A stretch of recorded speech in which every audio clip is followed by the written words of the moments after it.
Ba ba ba shooby dooby doo ba. This is the Magic Forest theme song for you to intro. Welcome, guys. There is no Magic Forest theme song. I'm just an odd duck. Here you go. This is the Magic Forest collaboration info video. I just want to, for those of you who are playing the game on my Facebook page, and the game is to write a sentence about something that's in the Magic Forest. One sentence about one thing. So I just want to see how fast I can go through this so that I don't bore you to tears. So as you can see, we want one element of the Magic Forest, and in one sentence. It can be a long sentence. Long sentences are fun. Not a run-on sentence, a long sentence. And if you want more information about the art of long sentences, look at the top of the post on Facebook, and there's a link about that. So, one sentence. What do we mean by one element in one sentence? We mean one person, or one place, or one thing. One. Okay? So what we don't mean is, we don't mean a person in a place, because that's two things, right? That's a person and that's a place. And we don't mean a place next to another place, because that's two things again. And we also don't want a place with a very significant, important, unique thing, because then that's a place and a thing. Now, caveat, a place with something in it that defines the place, like somebody, I think, did a cottage with a well in front of it, and that's cool, unless the well is significant. Now, if the well is going to be a significant thing, then make the well a separate sentence. By the same token, if you have inadvertently done a person that's in some kind of place, then the best thing to do is to make two sentences, because you can make, at this point, up to 3 sentences. So make one for the place, and one for the person, or one for the thing. And then later, in another stage, we'll make associations that kind of drop these people or these things into places, that sort of thing. But for now, only focus on your person, or your place, or your thing.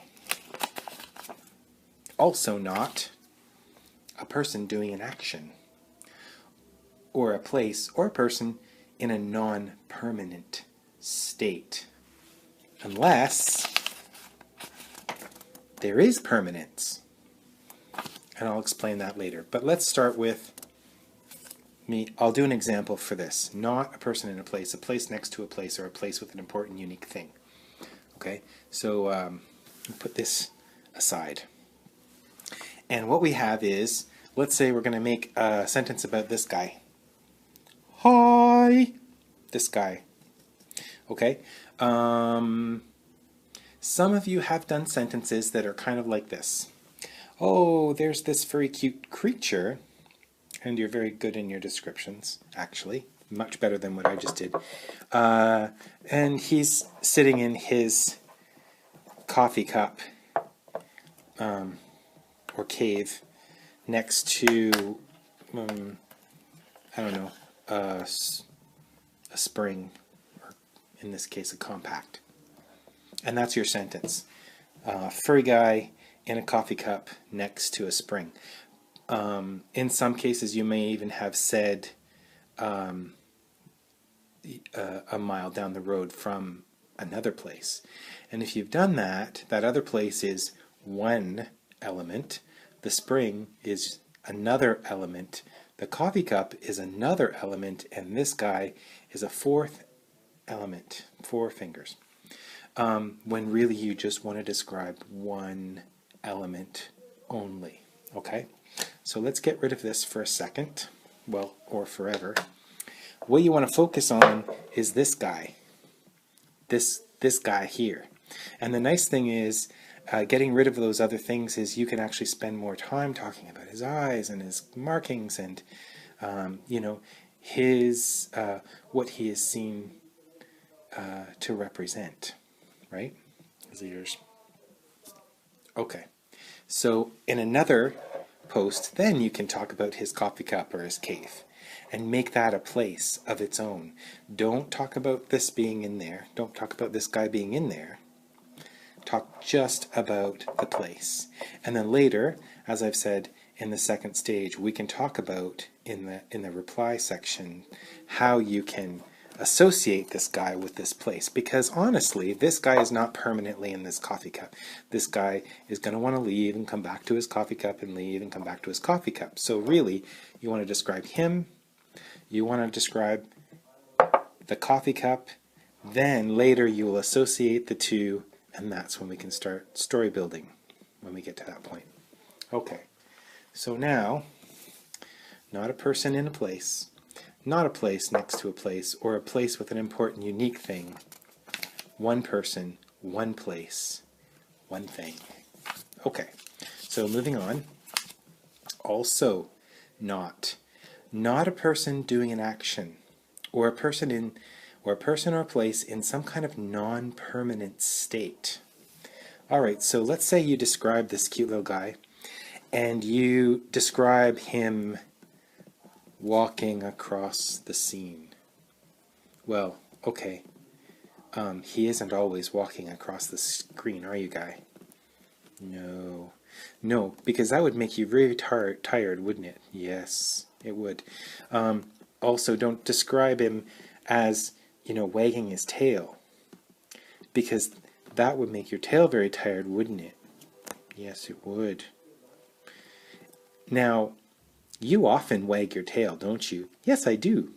Okay, that's awesome. So in the description, you can say, a happy-go-lucky kind of guy, often seen wagging his tail. So don't say that he is wagging his tail, but say that he has a propensity for wagging his tail. Okay? Okay, good. We don't want to tire him out. The other thing is, okay, so here's this guy, right? You would describe him, his hat, maybe even his clothes, because maybe he would always be wearing clothes, because often characters in stories or in movies or cartoons or whatever, they have their own characteristic costume. But would he always be holding a bottle of olive oil and a thing of bread? No. Because at some point he wants to go home to his partner and hug them or watch TV. He doesn't want to constantly be holding the items of his trade. But you can say, often to be seen carrying a butcher's knife, or that sort of thing, to imply that he uses those things often, but also not to say that this bottle, as with this pepper shaker, is actually attached to him. That is the case here, but he's not actually a character, right? He's an inanimate object, so it is stuck to him. Now, however, if you are describing a statue or somebody who is cursed to constantly hold a bottle of olive oil, then by all means, make sure that you do put that in your description. So, once again, also not a person doing an action or a place or a person in a non-permanent state unless there is permanence. Okay, let's give another example. Here's a house, and it's a lovely little house, and you can describe the stonework, and there's all kinds of things to describe in these things. You don't have to revert to adding other places, people, or whatever. You can really focus on this cottage. You don't want to describe this cottage in an oregano storm. Okay, I'm just dropping oregano on top of this building like rain.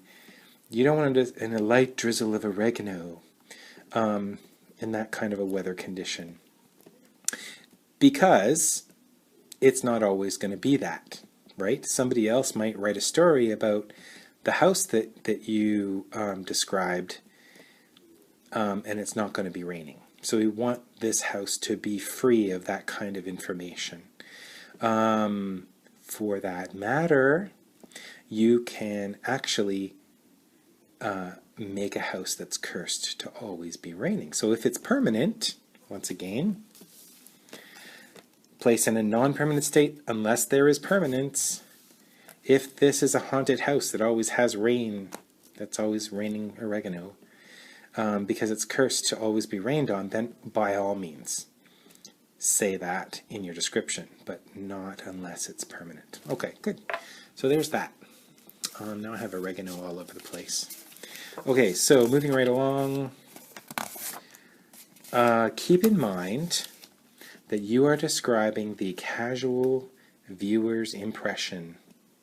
The casual viewer's impression. So they're not going to have insider information, right?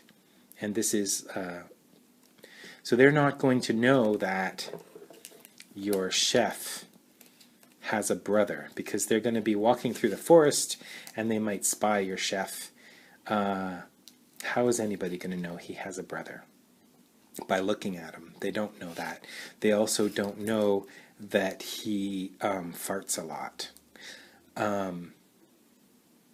Unless he farts so much that he could be farting at that moment. Often known to fart a lot. That's fine. But maybe more accurately, they don't know that he has a secret recipe for lasagna, right? Because it's not written on his back. That's a better analogy.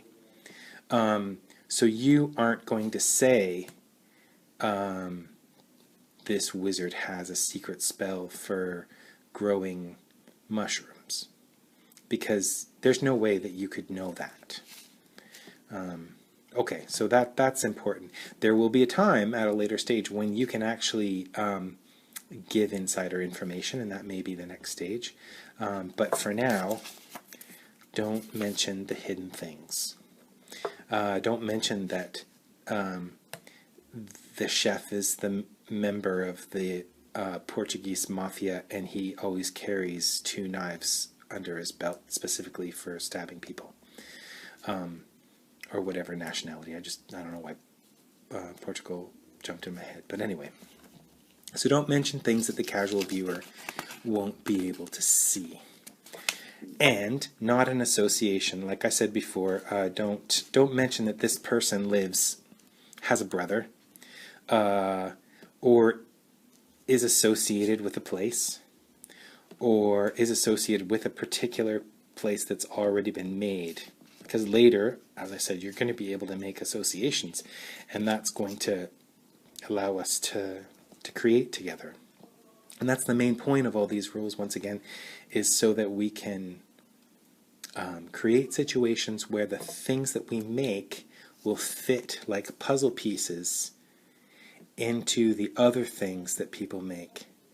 And if there's this ability to mesh, and yet somebody has defined something that doesn't yet mesh, then that's kind of why we need to make these. Because it's a group project. It's not just all about you or all about me. Okay, so that is the end of the basics. You can stop watching this now, but if you want to hear a little nuance, I'll tell you a little nuance. You can make a group of character types. So you could have a troop of dwarves that are often known to walk through the forest. So that's very important, the way I said that. A troop of dwarves that are known to, walk through the forest. You don't say that they're actually walking through the forest, but describe the group of dwarves as they are defined as a group. Don't say, well, one dwarf has a pink hat and the other dwarf has a purple hat, because then you're starting to identify individuals. So keep in mind, if you are defining a group of character types that associate with each other, that you're not actually defining the individuals in that group, because this is the fun part. The fun part is that somebody else might describe a dwarf, and they might go, oh, cool! Somebody's described like a A troop of dwarves that maybe I can fit into. Wouldn't that be cool? Yes. That would be cool. Or maybe they'll read about your troop of dwarves and they will like to define one particular dwarf in a sentence and then later associate that with your troop of dwarves. So your sentence about a group of character types is going to be general. It's only going to talk about the traditions of that group and what that group is known to do together, not about any particular individual. And also, here's another nuance, places can hold places. So, maybe you've defined a village in the forest, right? As you can see, it's snowing in this village, so that would either have to be a permanent thing if you mention it, or to not mention that if it were not a permanent thing. But you'll notice that there are houses, obviously, in a village, but you are defining the village in much the same way as you defined the troop of dwarves, in a very general fashion. So that when somebody else maybe has a sentence that defines a house, that later they can associate that house with your village. You can give your village a name too. If your village has something quite permanent with it that like a well, that's fine. Somebody described a cottage with a well in it. That's fine because, you know, a village has a well. Unless this particular well is going to have special powers or quite a good significance, then it should have its own, its very own sentence, right? Okay, so that's it for now. There's all kinds of things you can do. I believe that there are 24 entries at this point, and that's about halfway through. When we get 50, that's 5 times 10 sentences, then we can move on to the second stage, which will allow you to add some insider information and also start some associations happening. Yay! Bye for now.